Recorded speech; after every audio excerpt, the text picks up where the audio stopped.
Ya, smart listener menjaga kelestarian lingkungan ini merupakan hal yang wajib kita lakukan ya.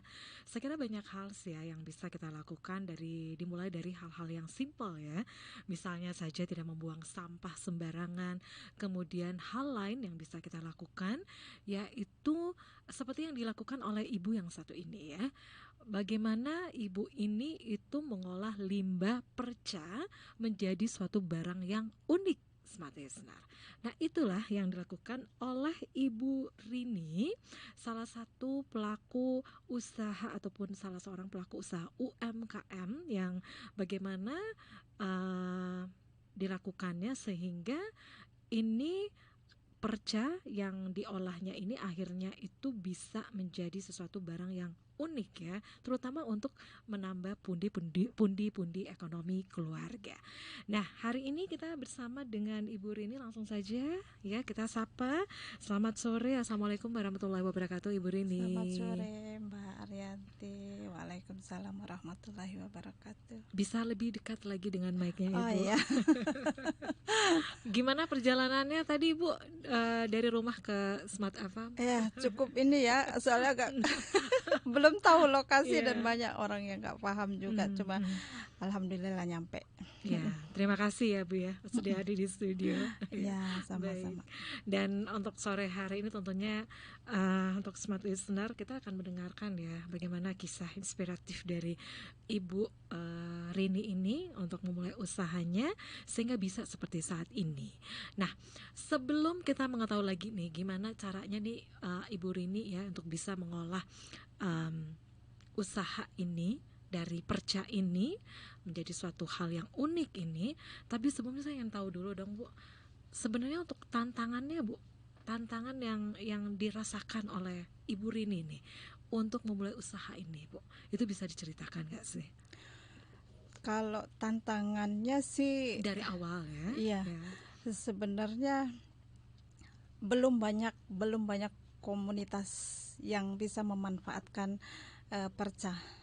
Jadi jujur aja saya sampai sekarang pun masih mencari ya komunitas yang kita bisa sama-sama yuk gitu loh ngurangin perca gitu, karena kan limbah kain ini cukup memprihatinkan. Satu hari itu berapa ton kain yang itu kan enggak ini juga untuk bumi. Ya, jadi itu sih tantangannya. Saya belum bisa mendapatkan orang yang masih kurang yang bisa mengolah perca yang ada. Jadi ini menjadi satu hal yang unik ya untuk Ibu Rini ya. Oke. Kemudian untuk tantangan finansialnya sendiri Bu, secara pribadi nih, secara pribadi ataupun untuk Ibu Rini sendiri gimana nih untuk memulai usaha ini Bu? Sebenarnya kalau untuk permodalan ya. Ya, awal mulanya Bu, bisa cerita dulu untuk idenya awal mulanya untuk memulai usaha ini gimana nih Bu? Ya itu awalnya karena terlalu banyak limbah perca di rumah. Saya kan awalnya memang penjahit, tapi banyak sisa-sisa sisa-sisa kain dari jahitan baju-baju itu kan menggunung. Jadi lihat kok mau dibuang.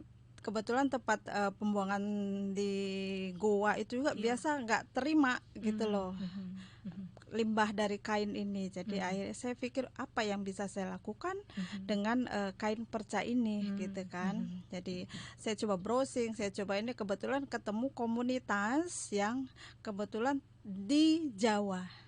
Di Jawa. Oh, ya. Jadi situ saya coba menjalin komunikasi semua kan, akhirnya terjalin dan saya belajarlah dari mereka. Oke. Jadi biasanya sih kalau kita belajar itu harusnya bisa ketemu muka gitu ya. Tapi kalau Ibu Rini ini langsung secara online gitu ya. Oke. Nah, sebenarnya untuk menekuni bisnis ataupun usaha ini ya, sebenarnya awalnya ini Ibu memang sangat suka dengan menjahit atau gimana nih Ibu Rini?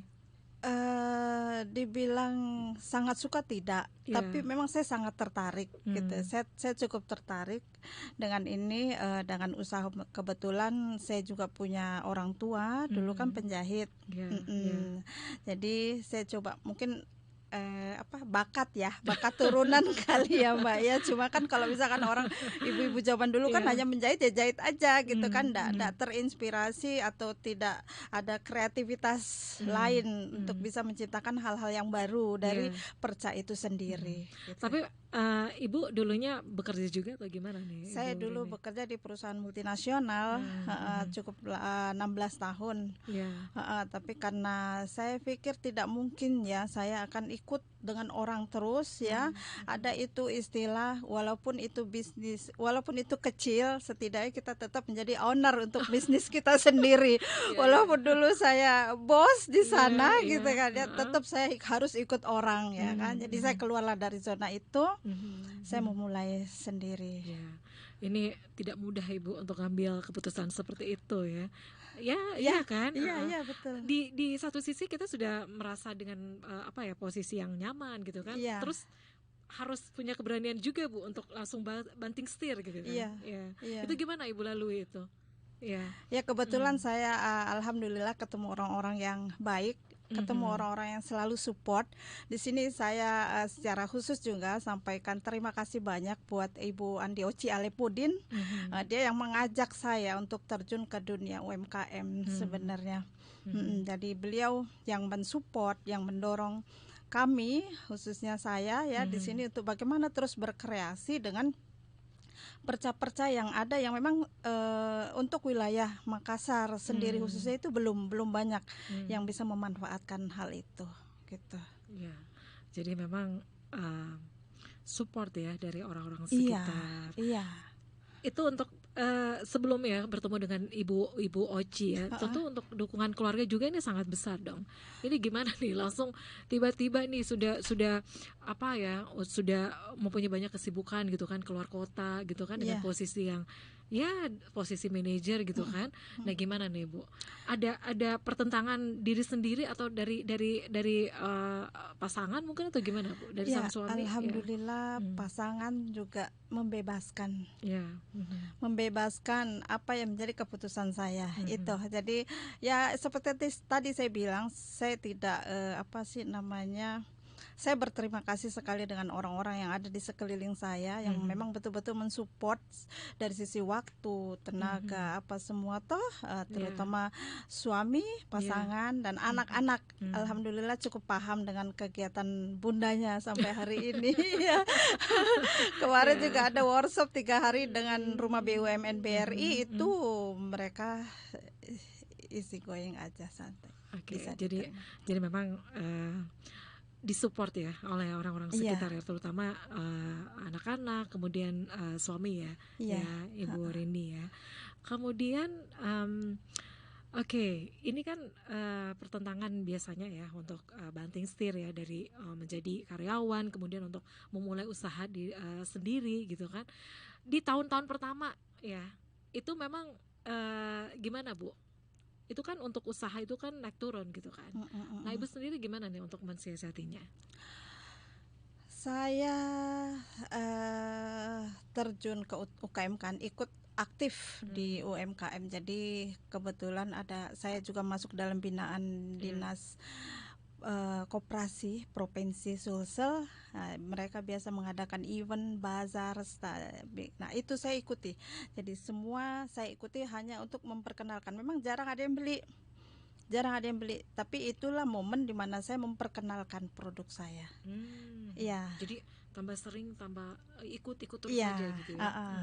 Jadi momen-momen seperti itu saya gunakan untuk memperkenalkan produk hasil dari kreativitas saya yang memang kebanyakan orang apa ini gitu kan, banyak yang belum paham apa ini gitu kan. Dilihat ada yang sepintas terlihat motifnya kok unik sih gitu kan ya. Ini apa? Oh ini jadi saya bikin dalam bentuk produk yang memang mereka betul-betul bisa manfaatkan dengan motif yang unik gitu. Tapi memang ya kalau kita melirik untuk usaha ya, untuk produk ya, ada barang yang dihasilkan. Tapi memang ini memang butuh perjuangan yang luar biasa juga nih. Misalnya nih kalau selamanya kita memilih usaha di bidang kuliner misalnya Bu ya. tadi sempat ngobrol juga ya, pernah memulai usaha di bidang kuliner juga ya. Ini apa nih perbedaannya ataupun yang bisa Ibu rasakan nih? Iya, kalau di kuliner saya rasa sendiri itu kan dulu saya pernah titip-titip kue sebelum saya jalan ini ya. Titip-titip kue di tetangga, warung tetangga itu saya merasa waktu yang saya habiskan dengan profit yang saya dapatkan itu nggak balance, nggak sebanding ya? Nggak sebanding. Waktu bangun subuh saya kan harus yang namanya kue basah gitu kan itu harus, kalau nggak habis kan rugi, kita ini modalnya kehambat lagi ya kan. Jadi bangun jam 5 subuh tuh saya sudah harus mengolah bahan, kemudian jam 6 pagi saya sudah harus titip gitu kan. Terus nanti jam 10 saya udah habis belum habis gitu kan. Jadi terus akhirnya apa ya, usaha apa ya kira-kira yang minim dari sisi resiko gitu. Ya, itu dari bidang kuliner yang Ibu sudah geluti ya. Terus dari kuliner terus merambah usaha yang lain langsung ke perca ini atau gimana, Bu? Iya, saya langsung ke ini. Awalnya belajar dulu juga belajar dulu, kemudian berjalan 1-2 tahun. Saya kan memulai 2001. Iya. 2001 ya. 2 tahun kurang. Oke, untuk untuk proses belajarnya gimana nih? Sedemikian mudahnya atau gimana, Bu? Kalau dibilang mudah enggak ya, karena kebetulan banyak itu teman-teman juga yang setelah melihat hasil karya itu mau gitu kan, mau dong aku belajar gitu kan. Ayo belum tahu sini. Dia bilang susahnya kayak gimana. Iya, tapi begitu baru sampai tahap menggunting, aduh saya nyerah. Jadi memang di sini patchwork ini juga mengajar kita untuk lebih sabar, mengajar kesabaran, ketelitian ketelatenan, karena kan ini semua harus presisi sehingga membentuk satu motif yang baik gitu. Gak mudah ya, gak gampang ya. Iya betul. Oke, jadi itu ya dari apa yang diinformasikan ke teman-teman ya, ke komunitas, ternyata ini memang tidak mudah untuk memulai patchwork tadi patchwork ini ya. Tapi sebenarnya begini Mbak, semua kembali ke mindset dan kemauan. Karena kalau misalkan tadi seperti saya sampaikan di awal ya, saya belajar patchwork ini dengan guru saya bilang guru saya itu di Jawa, hanya melalui grup WhatsApp. Oh segitu Bu? Iya, hanya melalui grup WhatsApp. Itu gimana untuk bisa mengerti, terus gimana, kan ini kan memang ada hitung-hitungannya, ada rumusnya atau gimana Bu? Iya, dia ada pola gitu. Jadi kita dikasih tahu itu untuk tahap awal gunting kain ukuran sekian sama sekian gitu. Jadi ada nanti dia kirimkan berupa gambar step 1, step 2, step 3 sampai akhirnya video. Jadi kita betul-betul menyimak. Oh begini, oh disambung begini begitu. Jadi semua kembali ke mindset dan kemauan. Kalau menurut saya ya, kadang-kadang kita bertemu juga seperti ini, kalau kita nggak punya kemauan untuk belajar, sama aja nggak jadi, ya kan.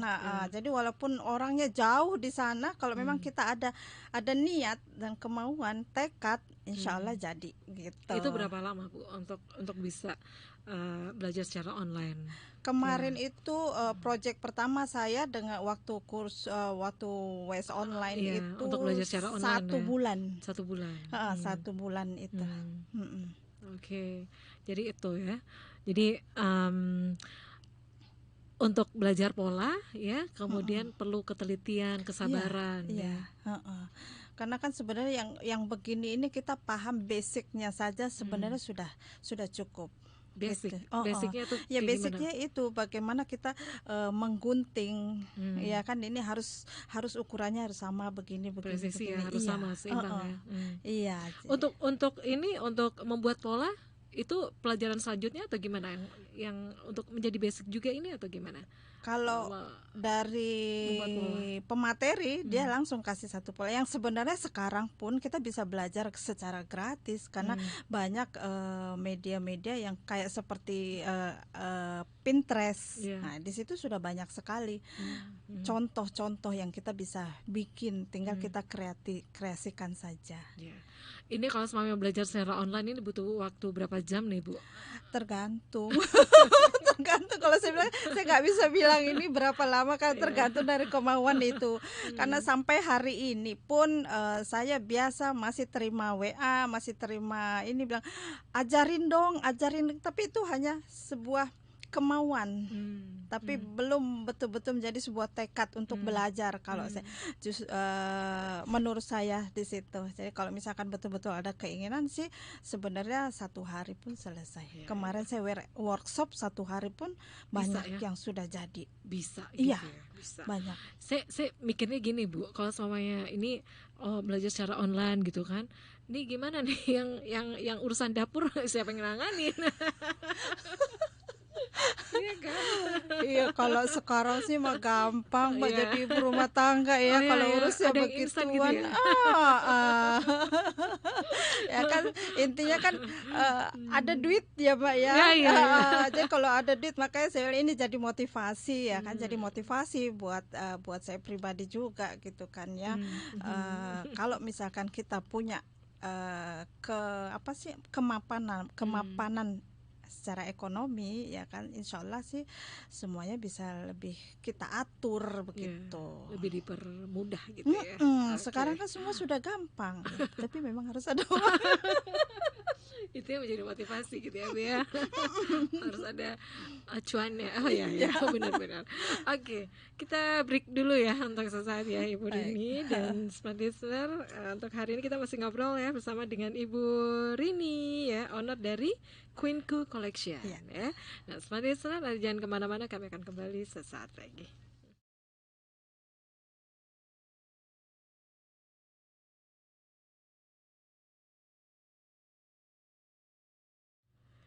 Ya, terima kasih Smart Listener. Anda masih bersama kami di Senin Inspirasi, masih menghadirkan Ibu Rini. Ya, kita lanjut lagi nih Bu.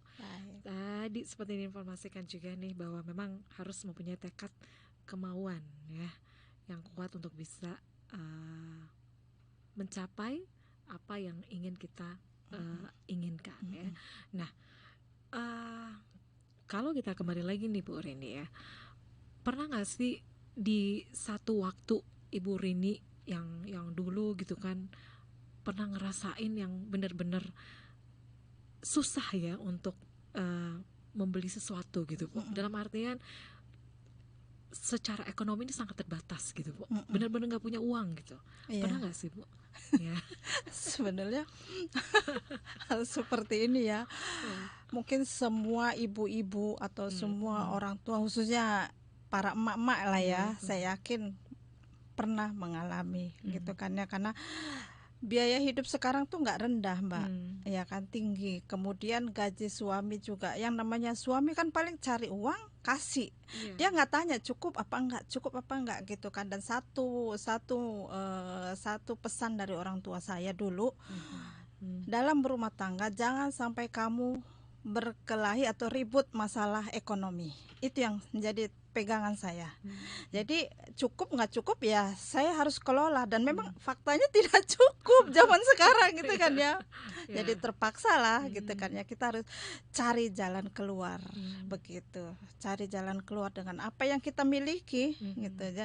Dan saya merasa punya skill untuk ini, jadi kenapa saya tidak manfaatkan itu. Di antara sekian banyak orang itu jarang Ibu yang bisa ngambil keputusan seperti itu ya, yang biasanya kalau kurang pemasukan ya biasanya waduh udah ribut itu ya, seperti diinformasikan ya Ibu tadi ya sama pasangan itu kan ribut bertengkar nih gara-gara ya ekonomi kan jadi akhirnya Ibu langsung ini ya harus berpikir untuk memulai usaha gitu kan. Saya berpikir harus cari jalan membantu keluar, ekonomi keluarga gitu kan untuk membantu, jangan sampai karena kekurangan pendapatan tadi berimbas terhadap anak-anak, dan itu menjadi satu motivasi saya juga, anak-anak di rumah ya, karena apa ya, kita ini punya dititipin anak sama yang kuasa ya, itu harus memang, karena kewajiban kita sebagai orang tua itu bukan hanya memberi nafkah, bukan cuma memberi makan saja, jadi kita harus betul-betul bisa mengarahkan gitu kan, mereka bisa memberikan apa yang mereka inginkan, walaupun ya kadang-kadang kita harus banting tulang banting tulang. Iya. Dari pagi Jungkir sampai malam balik. Ya, Oke. Akhirnya memulai usaha dari perca ini ya. Yang oke. Kalau gitu, kalau kita lihat ya, Bu, memulai usaha dengan perca ini ya. Nah, tadi kan seperti diinformasikan juga nih oleh Bu Rini, yang tadinya sebenarnya memang dari kecil itu memang sudah sangat akrab ya dengan jahit menjahit. Ya. Orang tua memang Ibu ya. Orang tuanya memang menggeluti ini ya. Iya. Orang tua saya dulu juga menjahit. Jadi saya ingat sekali dulu waktu masih kecil kalau mau ikut lomba MTQ di kampung gitu kan ya, dibikinin baju gitu kan. Jadi senang banget pakai baju bikinan orang tua gitu kan. Jadi memang dari orang tua juga ada. Oke. Ya. Itu Ibu Rini bisa cerita gimana awal memulai usahanya sehingga kain ataupun perca ini itu bisa ditangkap oleh Ibu Rini sebagai suatu peluang, Bu, untuk menjadi hal yang bisa menambah ekonomi keluarga. Iya. Dari awal saya lihat ya bahwasanya ini sebuah seni yang sangat indah. Ya. Jadi kalau saya lihat hasilnya itu memang luar biasa indah gitu kan ya. Terus hanya dari kain-kain sisa kita bisa manfaatkan dengan motif teratur ataupun motif acak gitu loh. Jadi saya melihat di Makassar sendiri itu belum banyak orang yang menekuni bidang ini. Kira-kira apa Bu yang menjadi hambatan untuk mereka yang misalnya ini agak seperti yang Ibu katakan agak kurang ya orang yang berminat untuk mengolah perca ini? Ya mungkin kalau tingkat kesukarannya atau gimana Bu? Ya bisa jadi tingkat kesukarannya, dan mungkin orang akan memilih sesuatu yang lebih mudah kan dalam hidup ini ya kan. Mereka akan memilih sesuatu yang lebih mudah untuk dilakukan daripada saya harus gitu kan ya, saya harus putar otak, saya harus buang waktu untuk ini. Ibaratkan ini kain sudah bagus tinggal dibikin, tapi ini kita gunting-gunting kecil-kecil untuk disatukan kembali begitu loh. Oh begitu. Iya. Jadi untuk proses kerjanya tuh seperti itu ya Bu ya? Iya. Jadi mungkin karena saya juga di sini perantau ya Mbak ya.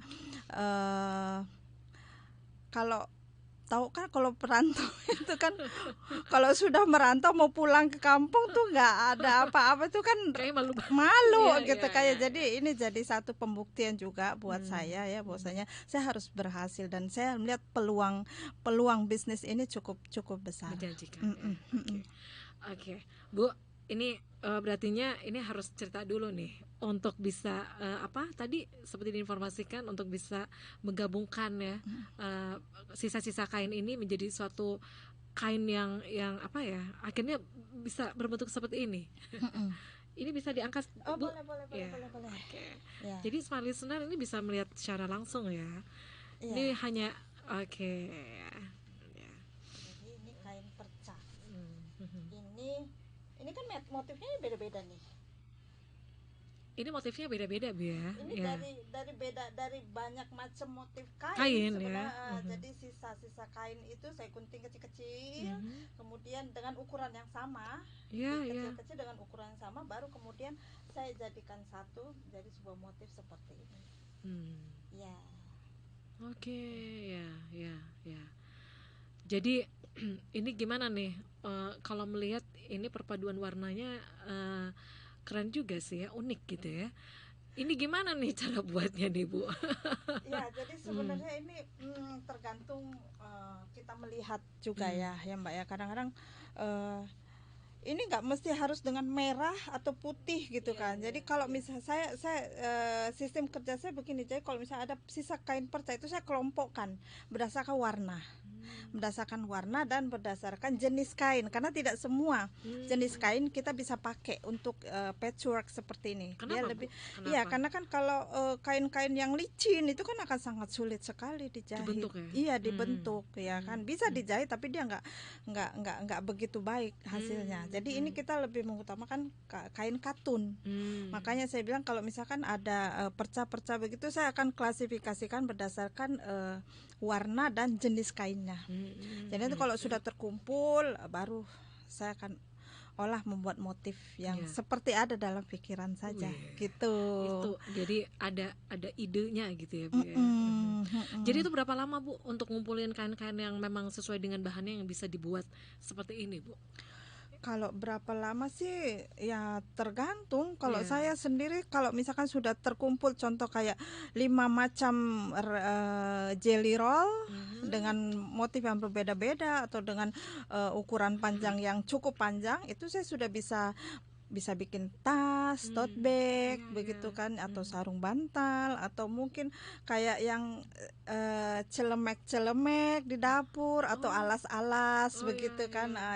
Yang sebenarnya dijual-jual di pasar itu yang biasa anak-anak jual 5.000 begitu kan ya, itu sebenarnya patchwork. Cuma seninya tidak dimasukkan di dalam situ. Dia hanya menyambung berdasarkan kain yang ada saja gitu. Jadi makanya nilainya jadi rendah. Kalau Ibu ini bisa mengolah ya, jadi ada seni di dalamnya. Iya. Jadi tambah nilainya Bu. Iya. Jadi yang kita jual sebenarnya di sini adalah seninya. Seninya. Iya. Dan rata-ratanya memang orang membeli itu karena motifnya cantik gitu. Motifnya cantik, jadi pelanggan-pelanggan saya itu rata-rata ya high class punya, ya memang dia sudah tahu kualitasnya gitu.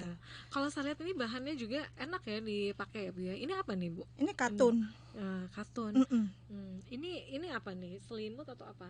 Ini selimut anak. Jadi dia ukurannya 1 meter kali 1,5 meter. Oke, ini enak banget ya. Kalau coba saya pegang, wah, ini katun ya. Iya. Oke. Nah Bu, kalau semuanya untuk katun sendiri, untuk perawatannya tuh kayak gimana sih untuk kain katun? Cenderung lebih mudah karena seratnya dia tidak terlalu kasar. Jadi perawatannya seperti biasa saja. Dia nggak butuh perawatan khusus kalau untuk katun. Oke. Cuma dia memang enak dibentuk, enak dijahit.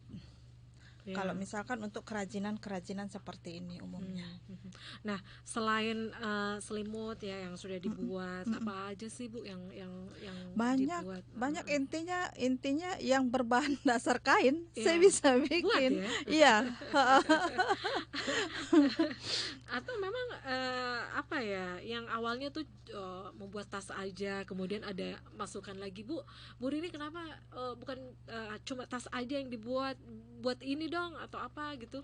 Awalnya saya yang jadi produk unggulan saya sebetulnya itu sarung bantal kursi. Sarung bantal kursi Mbak dengan motif patchwork seperti ini dulu. Tapi kalau semuanya dari beberapa kain sarung bantal ya? Iya. Sarung bantal ya. Itu banyak yang suka atau gimana Bu? Responnya gimana nih? Banyak. Dan mereka rata-rata pesan gitu kan, karena kan saya made by order. Jadi nggak bikin dulu terus ada bengkel, ada apa galeri gitu ya. Jadi ada beberapa. Jadi begini Mbak. Jadi kalau misalkan saya jadi satu produk itu biasanya saya langsung posting di media sosial saya, dan itu saya pastikan langsung habis, langsung hilang dibeli gitu kan ya. Jadi memang pecinta atau mungkin peminat patchwork ini sebenarnya cukup bagus. Cuma kurang saja yang perajinnya karena memang susah gitu ya Bu ya. Iya, karena mungkin tingkat kesulitannya itu tadi. Iya.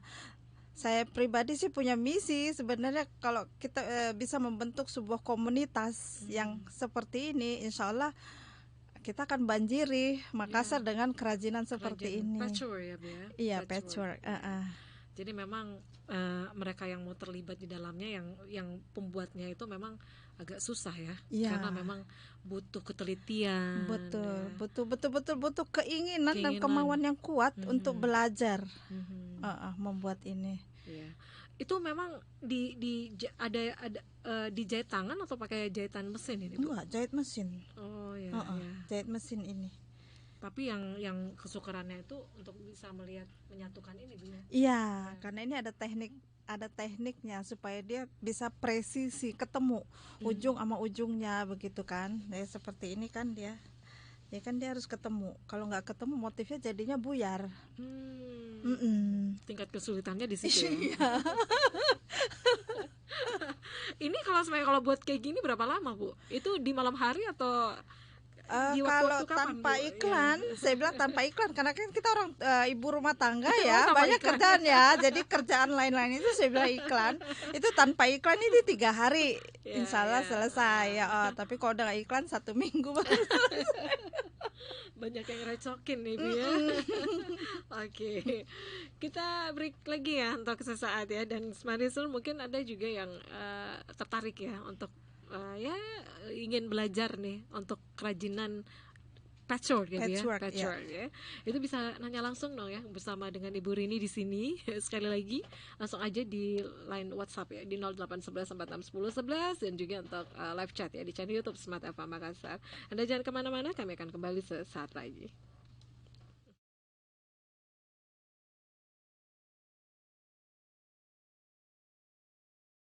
Baik, ya kita masih bersama di Senin Inspirasi, mengenal lebih dekat industri daur ulang kain perca ya, perca aja perca, ya, boleh. Oke, untuk Anda yang mau nanya-nanya nih, karena waktu kita cukup singkat ya di sore hari ini ya. Jadi tadi sudah Anda lihat ya, Anda yang menyimak kita di channel YouTube Smart FM Makassar ini, bagaimana dari Ibu Rini tadi mengatakan bahwa memang tingkat kesulitannya memang ini agak-agak bikin stres ya Bu ya.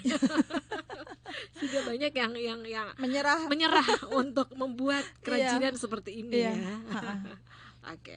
Tapi kalau sekarang ini kalau Ibu lihat untuk mereka yang ingin membuat kerajinan patchwork ya. Ini kan dimulai dari tahun berapa Bu? 2001. Nah, sekarang 2003. Ya, ini gimana nih? Ada peningkatan atau seperti apa, Bu? Dari untuk mereka yang mau membuat ataupun terjun juga nih di kerajinan patchwork ini. Iya, dengan seringnya saya ya bersama rekan-rekan itu mengadakan workshop. Ya. Mulai mereka mulai paham. Ternyata kain sisa itu bisa jadi seindah ini ya, gitu.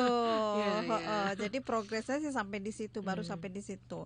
Jadi saya pun masih akan melihat, dan kebetulan saya akan membentuk satu komunitas untuk itu, supaya teman-teman tuh bisa mendaur ulang itu mengolah perca ini jadi sesuatu yang lebih bermanfaat. Mengurangi limbah bumi juga. Iya. Oke. Nah, Nah, ini kalau semuanya kalau kita lihat juga nih, untuk dari sisi ketahanan juga bisa ya, lebih tahan lama juga nih. Iya, lebih tahan lama. Karena itu kan bahan itu saya bilang, karena bahannya katun yang berkualitas ya. Jadi memang pada saat ingin membuat suatu kerajinan, untuk dari pemilihan bahannya itu memang harus disortir terlebih dahulu ya. Kain-kain yang katun aja yang diambil Ibu. Iya. Jadi saya harus sisihkan ya kan. Jadi saya klasifikasikan berdasarkan warna dan jenis kain. Jadi saya hanya menggunakan kain katun untuk dijadikan patchwork. Oke. Nah, Ibu untuk usaha ini ya. Nah, selama ini untuk bisa lebih memperkenalkan produknya yang sama ini lakukan, selain untuk di posting di Facebook gitu ya, apa lagi Bu?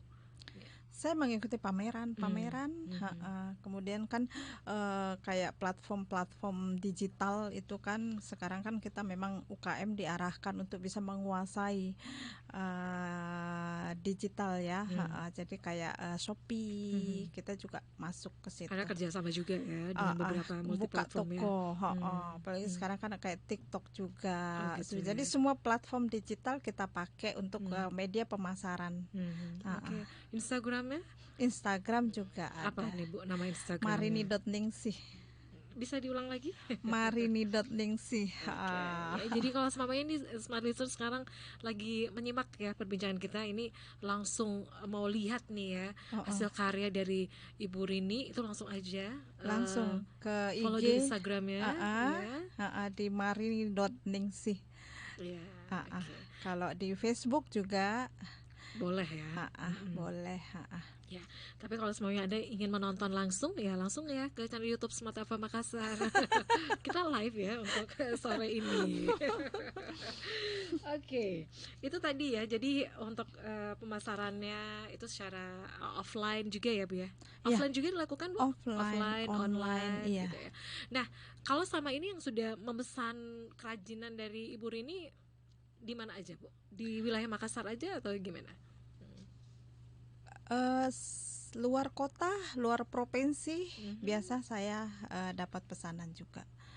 Yang paling jauh di mana tuh? Paling jauh itu Bandar Lampung. Kebetulan saya asli sana ya.